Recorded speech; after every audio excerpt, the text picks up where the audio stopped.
What happens when you mix a super smart data nerd with a hands-on host who's had guests steal his iron?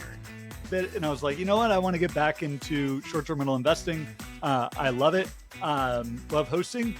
So let's get back into it. So Meet the man behind the data, driving nearly every serious STR investment decision in the country. and it sort of gives you that data that you can really understand that investment. And because if you're We unpack why seasonality, supply, and even the location of your dinner table might make or break your short-term rental strategy. And giving you a sense of the range of, okay, if I operate on average, I'm going to generate $50,000. If I operate the 90th percentile, I'm going to generate $75,000. Jamie Lane is not only AirDNA's chief economist, he's also a short-term rental host just like you and me. I'm Jason Muth, 33-time Airbnb superhost. After 25 years working in the media business, I started my chapter 2 through the world of short-term rentals. And since then, I've hosted over 6,800 guests and their furry friends at all of our properties. We're managing over $30 million of vacation homes in our own portfolio and on behalf of our clients. This show is all about helping you create a smart stay, personal, profitable, and built to last. This is real world hosting done smart. Let's go. Jamie, welcome to Smart Stay Show. It's great to actually talk to you in person. I've seen you on stages. I've seen you on my computer screen. I've seen you on, CNBC. Like, I see you everywhere. But now we get to talk to you. So welcome. Yeah, thanks for having me. Excited to chat.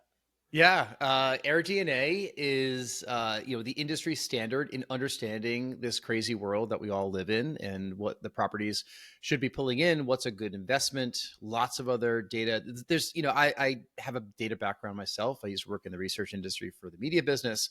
There is so much data out there. The question is, how do you use it, right? And I love about AirDNA, there's so many different things you could look at there that are actionable, but you want to figure out what actions you want to take. Let me just quickly introduce you as the chief economist of AirDNA. So this is the guy, right, Rory? Like he knows all the data and where the bodies are buried. Yeah, and if anybody ever asks you, how is the market doing? That data is out there, and it's a question of just really sifting through all of the data, especially in AirDNA, and getting to the bottom of it and making it actionable. So, Jason, let's make this actionable for our listeners today. Yeah, I mean, like Jamie, when cocktail parties pop up and you're talking to people about what you do, like, do they say, okay, well, how's the short-term rental world? I mean, what a crazy, kooky question to ask, like someone that is right. How do you respond to things like that? Yeah.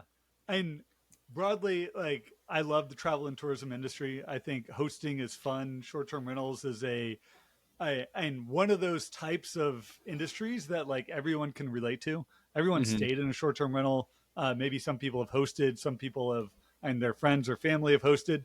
So telling people like, and you can make money hosting, anyone can make money hosting. Like, and don't read the tweets that you see that the industry is collapsing or things like that. Like, there's lots of money being made out there, and there's always people and willing and able to go travel and stay in short-term rentals. So broadly, I'd say things are good. Things could be better, but people are still traveling, and there's more money being spent today on travel than ever in the past. So we learned this of you before we hit record, that you were one of the first clients of AirDNA, and you've been using the product for about a decade at this point. What I also thought was great when we booked this podcast recording was that I learned about Jamie's lane change on YouTube, and you're actually an investor in your own short-term rental as well. So you're one of us. You're not just that consultant that's out there that tells everybody what they should do. I'm never going to, because I used to work in this world. I was in the research world, the consulting world. I'll never forget this commercial. I didn't even know the product, but it was very much like two young guys that were telling some guy behind a desk, very staid, executive, what they should be doing in their world. They're consultants. And he's like, okay, go do it. And they walked out the elevator, and they're like, can you believe he actually asked us to go do that stuff that we were saying that we should do? Because they're not used to having to do that. But you are now deep in the trenches here. Tell us first, when did you become an investor in this short-term rental? When did all this happen? Yeah, and I'll first maybe take you back to 2012 when I was actually hosting in this house. So me and my wife hosted for close to 5 years until we had our first son, and private room in our own house. Essentially, we hosted and sort of made travel money, fun money that we sort of used to support our travel lifestyle. Fast forward, like kids got a little bit older, and job eased up a bit. And I was like, you know what? I want to get back into short-term rental investing. I love it. Love hosting. So let's get back into it. So there's really winter of last year, started going in deep of, okay, where am I going to invest? Ended up closing on a house at the end of May, and we launched it at the end of September. Mm-hmm. And it's near you. I mean, you picked a couple markets that had good AirDNA scores and good metrics, but I seem to remember you focused on drivability, and you factor that into your decision. Yeah, right? absolutely. We're looking for within driving distance, so 4 hours. We wanted to be something that we could use occasionally, but also, and my wife had her list of sort of requirements. Like if we were going to use it, had to be within 20 minutes of a restaurant. We wanted it to have sort of a water feature, and for our young kids, we've got a 7 and 4-year-old. And then for me, like it had to make money. Like we're not going to do this as a charity. We weren't just going to do it to offset the cost of ownership. Like I wanted to find a property that we could actually generate cash flow from. So the most important question is, when you had to pick which data helped inform you the most, was it your wife's preferences or AirDNA's data?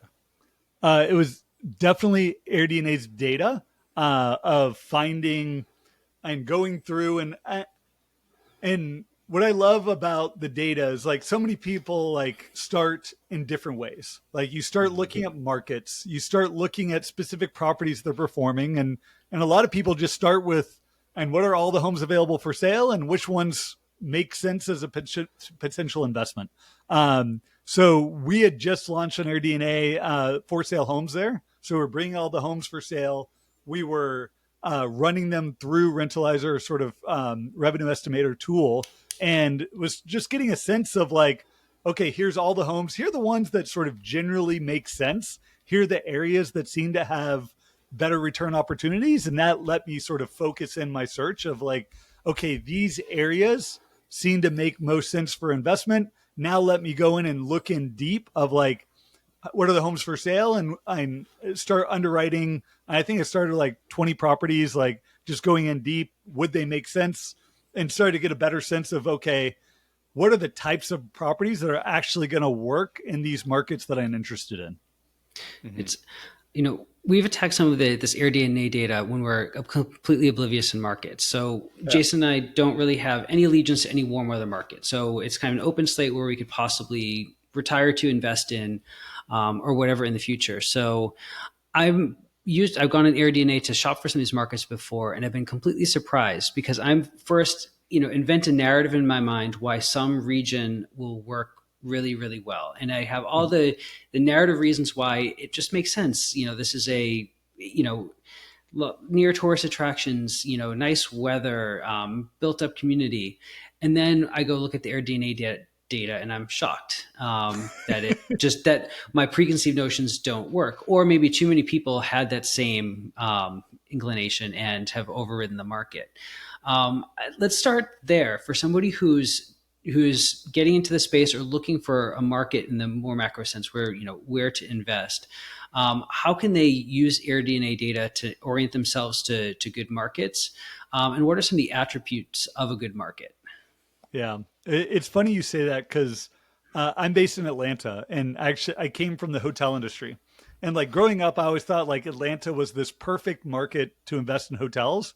It has the world's largest airport, has 50 of the top 500 companies that are headquartered here. Like there's all these demand drivers. Like you got the mountains, you got this big employee base. But Atlanta's a terrible market for hotel investment. And why? It says more hotels than top 3 market for hotels. So just like there's a ton of demand here, but because there's so much supply, almost no hotel actually has pricing power.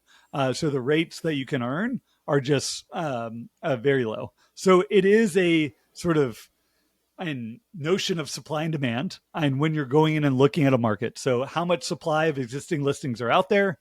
How much demand are they generating? Is it a highly seasonal market? Is it a non-seasonal market? You go to a market like Gatlinburg, and people are renting out their properties 365 days a year, you see an occupancy level of 70%, generating $400. Like, you can easily back into what is the annual revenue, what is the cost, and like get really comfortable with that investment. And it's competitive. And that's where it becomes really like, how are you going to minimize your property? What features are you going to have? What area are you going to have it in? Is it going to have a view? Is it not going to have a view? A hot tub, not a hot tub? And you can get really comfortable given those attributes, like what it's going to earn, with looking at enough comps on AirDNA and sort of going through those different sort of, I call it like revenue brackets. Then you go to a market like you guys said you're up in the Northeast, like you go to a Cape Cod, like you maybe have like 3 or 4 months to generate revenue. And then you're going to sit empty the rest of the year. And maybe you have these grand notions that, oh, we're going to make it work from home friendly and generate this demand during the off season. But in reality, you look at these properties, like no one's generating demand in the off season, and the prices you're going to have to sort of offer your property at to sort of induce demand into that market, like isn't worth you probably renting it out. So for me, it's really getting sense with the market seasonality. Like, I like to invest or suggest people invest in markets generally that are more year-round seasonal, where you're going to be able to and bring people, drive higher occupancy throughout the entire year. And then the more sort of peak demand periods that you have, where you can really get peak pricing during it, all the better, right?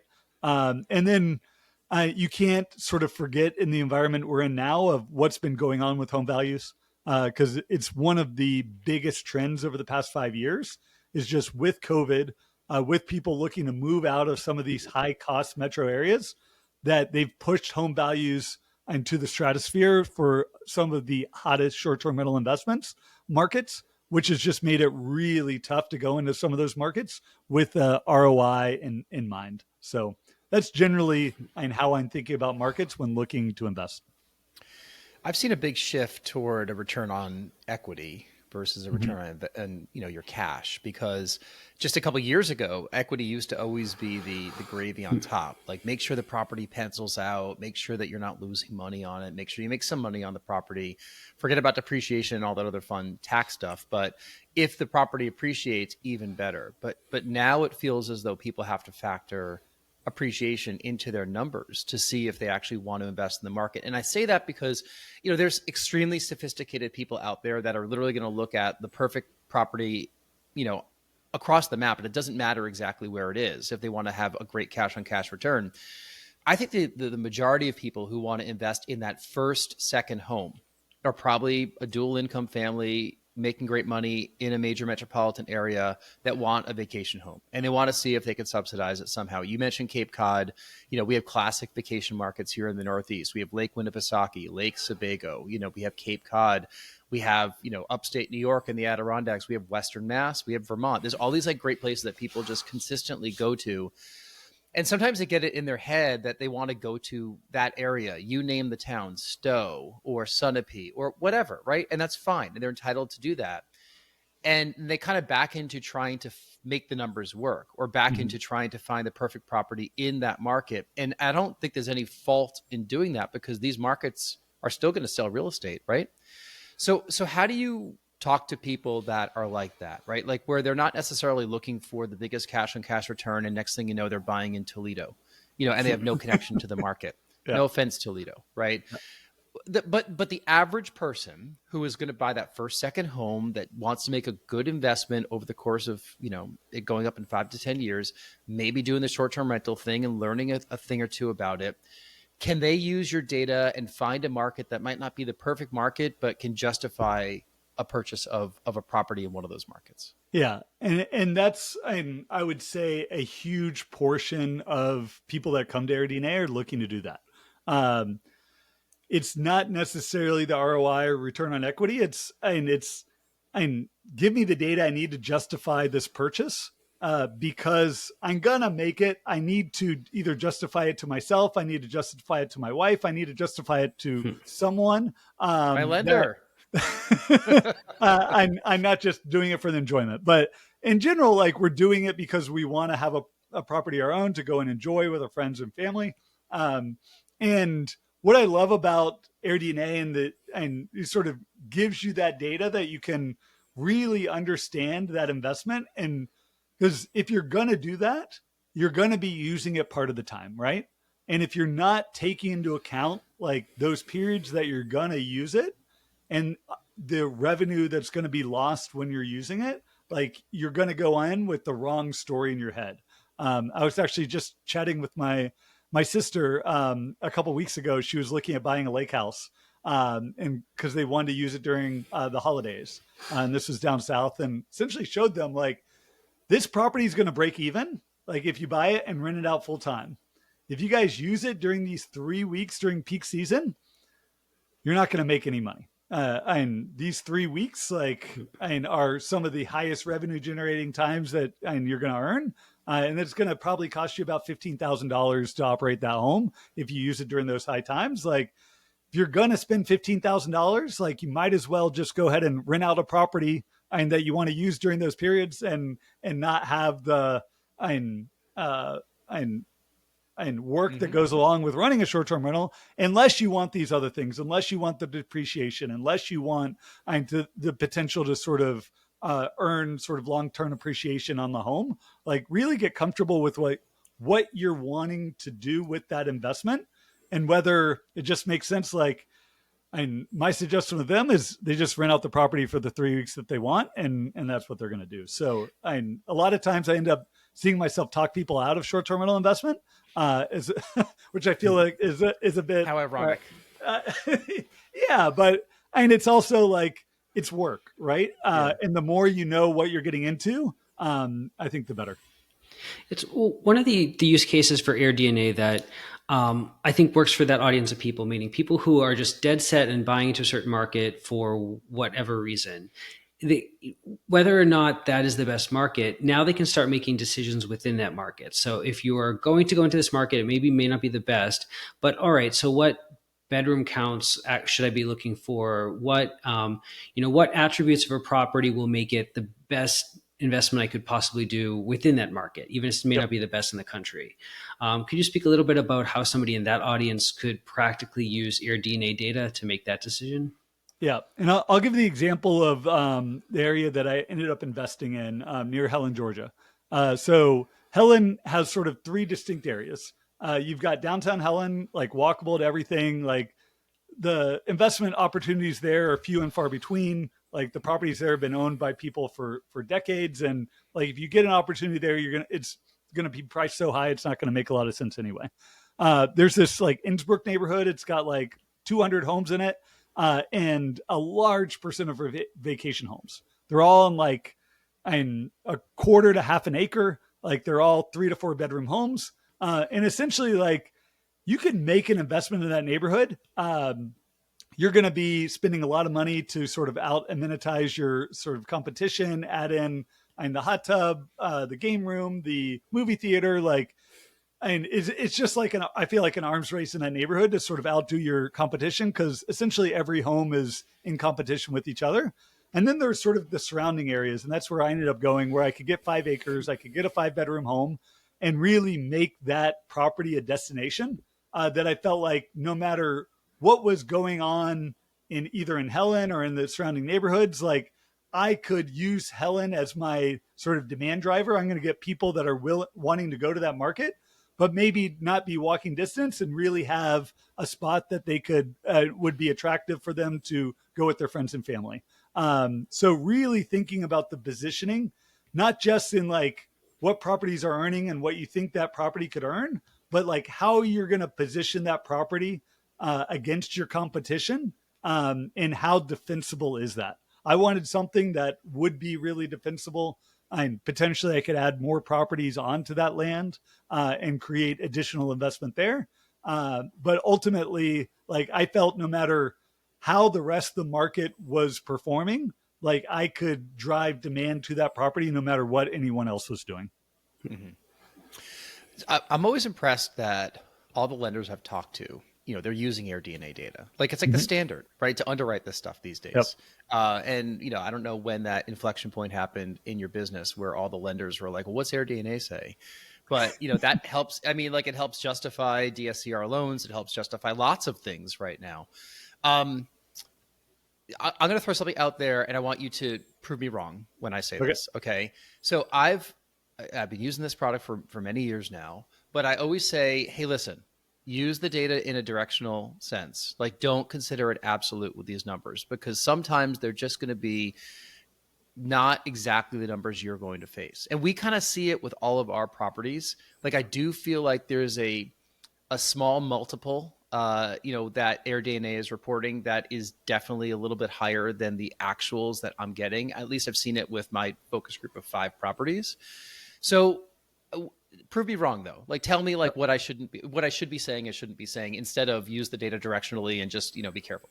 Yeah. And I'll start it with, we collect 1 trillion data points a day that we reduce into one number for every property around the world. So there's a lot of data in that we try to massage into the right number to come out. And it's never going to be perfect. We rely a lot on everyone to sort of make judgments around the data to make it both absolute and directionally right. So when you think about our rentalizer estimate, which is, I think, what most people see AirDNA as, like, you put an address and you get a number. So what goes behind that number is we're estimating the revenue for every short-term rental around the world. We're then creating a model that takes the attributes of that home that you sort of put in and goes out and finds similar homes, bedroom, bath, similar location, similar number of people it accommodates. And we're going to bring back those comps and essentially average those comps together to give you that number. Now, if you're on a beach and we bring back 6 comps and 3 are on the beach and 3 off the beach, like, there's 3 comps on the beach and your properties on the beach are probably going to be much more directionally right to that actual number than the 3 properties off the beach. And it's really hard for us to know for all the comps, like whether and where their exact location is, what their exact attributes are to align with that comp that maybe we, and you're just putting an address that we don't have all the details behind that home. Similar in the mountains, like how you're going to monetize that property. Does it sit on 5 acres or 1? And so one of the changes we made recently was we're actually giving people now the ability to customize their comps. Because what we saw is a lot of times the reason why that number was off, maybe by 5 or 10%, or maybe even more, was because of like 1 or 2 comps that didn't align with the rest of the group.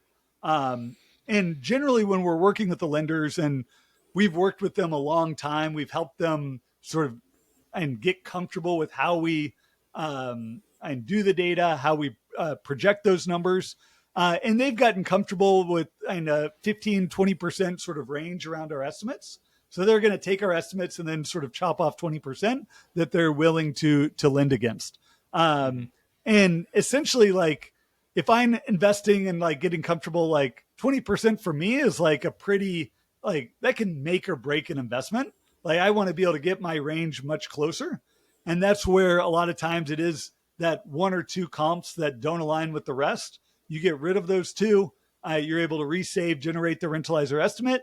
And what we've seen is that's been aligning actuals much more closely. Like, we're going to, through AI and through other things, we're going to get much better at selecting comps. We've got a big initiative sort of going now that we're going to be launching before the end of the year. But I don't think it will ever get away from, like, the best sort of review that happens is at a property level with someone that's been to that market, someone that's able to look through each comp and make that sort of judgment call, especially when it's your own money. Like, when it's my money, like, I want to go through each of those comps.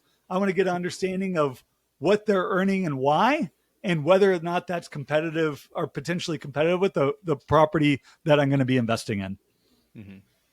So, my last life was as a digital sales director trying to get traditional media people to sell digital media. And I would introduce data in and numbers and during trainings. And, there's kind of a running joke that, media salespeople, if you do well, you're doing really well, but it's all the C+ students that end up in that space. Here I am, an Ivy League guy, trying to train them all. I did learn a lot as to how to work with, different people, different backgrounds. And if you're listening to this and you used to work with me, you know exactly what I'm talking about, right? But I had this tool that I used. I think it was called Buzzboard, and we're trying to prospect and find good advertisers based on a number of data points that this company was putting into this rubric and then spitting out like a number, and there'd be a buzz number or whatever it was, and they could not, for the life of them, avoid that number. They're like, well, that number says that, so therefore I'm not going to do this. Like, they looked at just the one number, so it's like looking at the market score in AirDNA or looking at the one number saying, here's how much money it could do, and then just moving on. I think the average person gets paralyzed by data. You're a different breed, right? I mean, this is like what you do, and it's what you invest with. Rory's a smart guy. I'm a smart guy. We could dig into it if we want to. Let's talk about the average person who's going to log into AirDNA and see the market score and see the number right there for that property. Yep. Can you, besides the whole, what you're rolling out, where you're giving the opportunity to add better comps, what are some other data points that people should focus on if they're making that first investment and they're just so nervous and they're paralyzed by all these numbers and they're looking for every excuse in the world to either justify or not justify something? Yep. And some of the time, and sometimes what I try to do is sort of move people away from the Rentalizer tool, because I feel like it's too focused on a small set of properties where any one outlier can sort of make or break the data points. So in the market overview, we break out, and you can look at either a market or sub-market level. And we've gone and broken up the entire country into 317 markets. And of that, each market is broken into 6,600 different submarkets. So you can go very detailed to a granular level. And let's say you're looking at Ithaca, New York, and you want to look specifically in sort of the downtown area, or go up on one of the submarkets along the lake. Like, you can go to that submarket. You can filter to, let's say, 4-bedroom homes or 5-bedroom homes, because that's generally what you're looking for. And then I go down to the revenue percentile numbers, and I can see, okay, 50th percentile, 75th percentile, 90th percentile, export that data, add them up. Okay, here's what an average property is going to earn that's 4-bedroom in that market. That's sort of, I'm showing all the properties in that area, and giving you a sense of the range of, okay, if I operate on average, I'm going to generate $50,000. If I operate the 90th percentile, I'm going to generate $75,000. And then knowing, like, and generally I like to say, like, I'm going to operate in that 50th to 75th percentile as a sort of baseline. Maybe my stretch when I'm underwriting, I get to that 90th percentile. But that gives me a really, I think, decent base of like, okay, now look at all the properties that are available in that sort of price range and get a sense, okay, am I going to make an investment work just looking at the average? And I feel like that's a really great baseline for people, that it's simple. It's sort of based on the averages, but it's based on the averages of all properties that were available. And they were renting out during those months, sort of removing out the outliers and giving you a good sense of the typical property there. I'm going to ask a question now because I think the percentile function is part of the answer to it. So if somebody has one other use case of it is somebody already owns a property and they're just not happy with the revenue that the property is generating, and they're looking for ways to improve on that property. How can somebody like that use AirDNA data to increase revenue for after they've already been locked into a property? Yeah, and I would definitely review historical percentiles relative to your property. A lot of times, the answer is revenue management, and it's not what you'd think. Like, a lot of times, it's your ability to drive revenue during the off season. And if you're doing it yourself, or you've got sort of flat pricing that you think like, okay, AirDNA said I was going to earn $500 a month. I'm pricing at $500 a month. And then you go and see it like, okay, like, I'm doing great during peak season, but the typical property is earning $3,000 a month during off season. I'm generating zero. Like, I'm way overpricing my property, and I can go in and see the comps, how properties are sort of changing their rates. and how maybe I need to adjust to better reflect the market.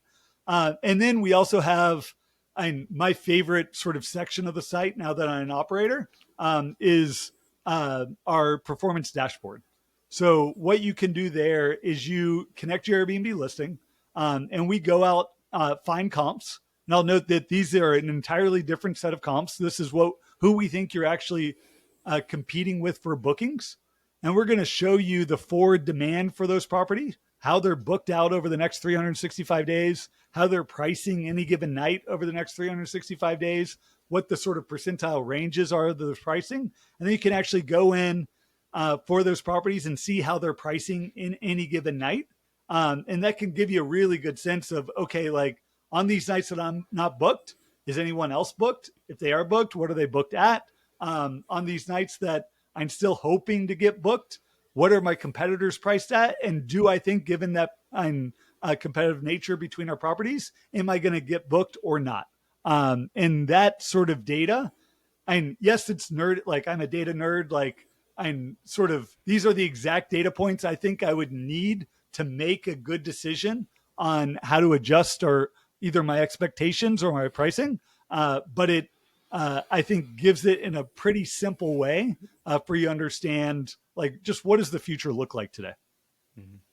So as a self-described data nerd, your words right there, you've taken all the data, you found your property, you're operating your property now. What are some things that were interesting to you to have learned now that you're an operator, maybe removing yourself from the data behind the spreadsheets and the tables and everything, and now you're like, oh my God, I have guests coming in here and I got to do these things differently? Yep. I'd say one is how much, and because essentially took a long time off between hosting, like going from like 2016 to 2024 between hosting. I cannot believe how the technology has changed.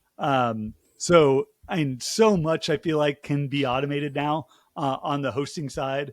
So using a PMS, I use uplisting, using dynamic pricing, using I use turnover to communicate with my cleaner. They accept the properties, they show up, they clean, they send me photos. Like many weeks I'll go like, yeah, I've got my automated messaging that are going to the guests. I'm sort of answering a question here or there, but it does feel like it's gotten so much simpler, even like going from hosting a private room to hosting a 5-bedroom property. So that's been my biggest sort of observation is, and once the investment's done, the operation side seems relatively easy now that I've got a good cleaner, good handyman, good sort of team, ground team in my market. And then the thing I'm just realizing now is a year in, like I essentially need to go back and reset up my property. Like it's gone through some wear and tear. Like I think the more and more I've sort of left an autopilot, the more and more I need to like go up and do a full weekend work party of like everything in the drawers needs to get taken out, cleaned out. I need to inventory all the things that have been stolen, taken by accident. I need to just do a deep dive and sort of how the property has changed and how I need to and keep it at that sort of level that I want the property to be at. That's a great observation also. And I think that, we don't do that enough. Granted, we are at our properties frequently, but, we're co-hosting 25 properties also right now. And this is the first full year with the majority of them. So, doing that deep dive is probably a really smart way. I mean, it's more than a deep clean, which they say you should do every quarter or twice a year, or at least once a year. This is a deep, like, what's happening at my property? Where did they move the iron to? So I can put it back in the right spot. And that's an excellent lesson from a data person where you're actually talking about the operations. And, I think that, like, Rory, for so long, we have not been on autopilot with our properties because we've been so hands-on. But we have built so many of these systems, Jamie, that you refer to, that sometimes it does feel like autopilot. And sometimes I do feel a touch disconnected as to where things are right now, even to the point that, but I'm trying to elevate myself out of being the one that does everything. Like I placed a Walmart Plus order today. It's going to show up at one of my properties today. I probably would have been the one that drove those supplies to the property, just a couple months ago. At some point, I'm not going to be the one that makes that order, and somebody else is going to make the order and it's going to show up there. But there's a little bit of unease that I have where I'm like, I know it's going to show up. I know it's going to go in the house. It's going to go in the right spots. But like, I used to do this, and I used to be able to tell you exactly what was in every single drawer. And I'm going to reach a point where I can't do that anymore. And maybe that's a good thing, and maybe that's a bad thing. I don't know what you guys think.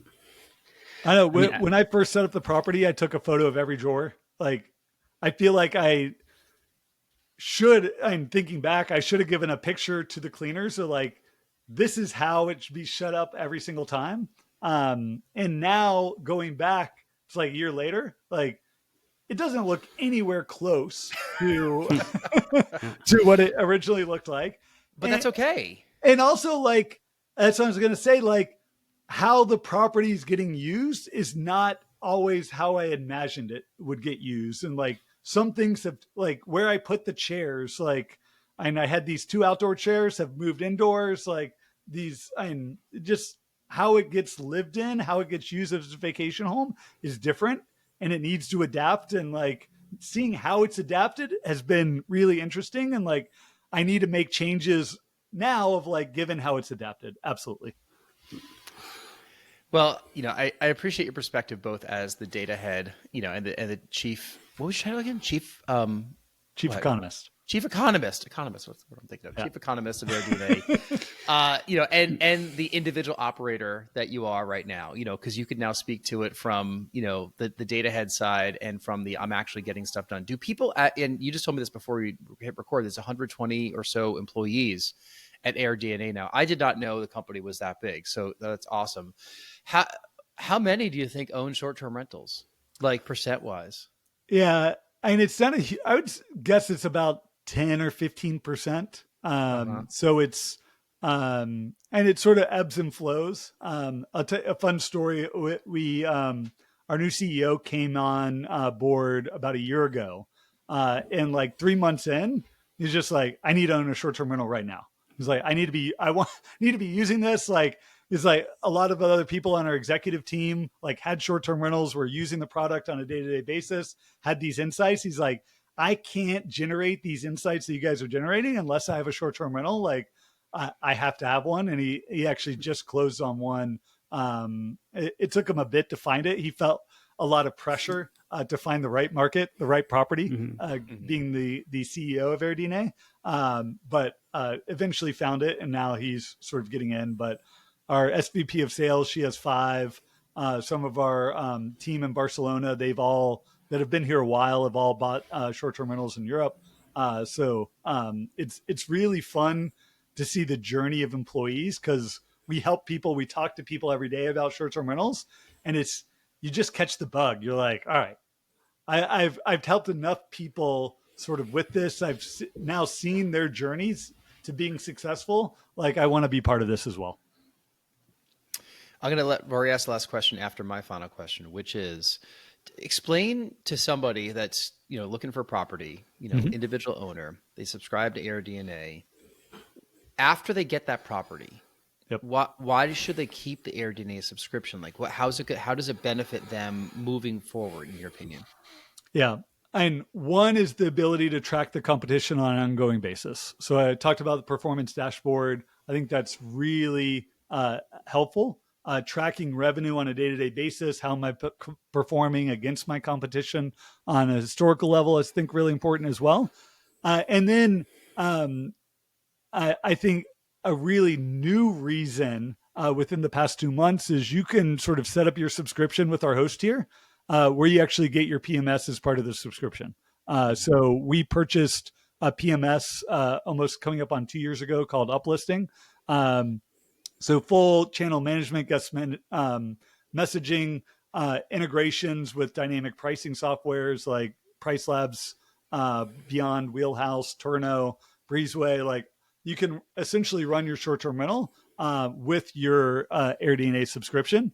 And we've got sort of just so much insights that can help you optimize your rental, but then also run your rental. So that's why I'm in it. I wouldn't say on a daily basis looking at AirDNA data, but at least on a weekly basis, getting a sense of, okay, here's what forward demand looks like. Here's how other people are changing their pricing. This few weeks coming up, like, am I booked? Am I not? Like, it's my sort of level set of like, am I doing what I need to do to get my property booked? And especially during lower seasons, like, is it just me? Is it everyone else? Like, is my dynamic pricing software doing a good job? Is it doing a bad job? Like, letting me sort of reset and evaluate the data.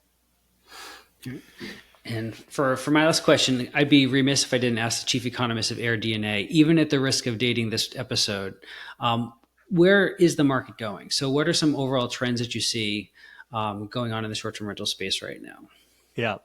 So I'm very bullish in that we're not going into recession over the next 6 to 12 months, but I'm very worried. So we've seen a very weak summer for overall travel. And hotel demand was down. Airline traffic was down. We saw short-term rental demand be at the lowest rate. It still grew, is up about 3% this summer. But that's the slowest growth we've seen since sort of the depths of the pandemic in 2020. So it hasn't been an amazing summer for travel, but I do feel like we're sort of pushing past a lot of it. I think we're going to see tariff impacts over the next 6 months. I think we're going to see inflation impacts. And it's definitely going to be slow growing for a bit. But broadly, like when I look out over the next year or two, like I really suspect interest rates are coming down. And if we see some weakness in the economy, I suspect they come down even faster.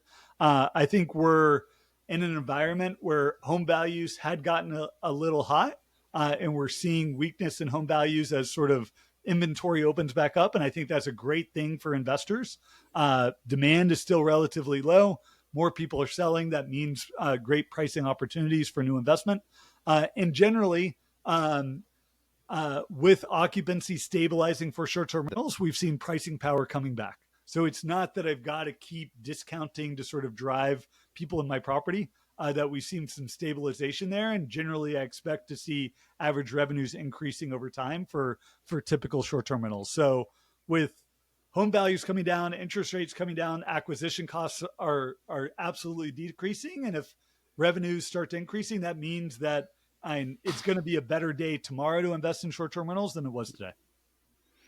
So if you've stuck around to the end of the episode, you got the big nuggets right there as to the macro trends. And Jamie, we'll have to have you on in about a year and compare where we are to what you're thinking right there. But I appreciate the optimism and trying to find, some light in some stories that, the economy is telling us.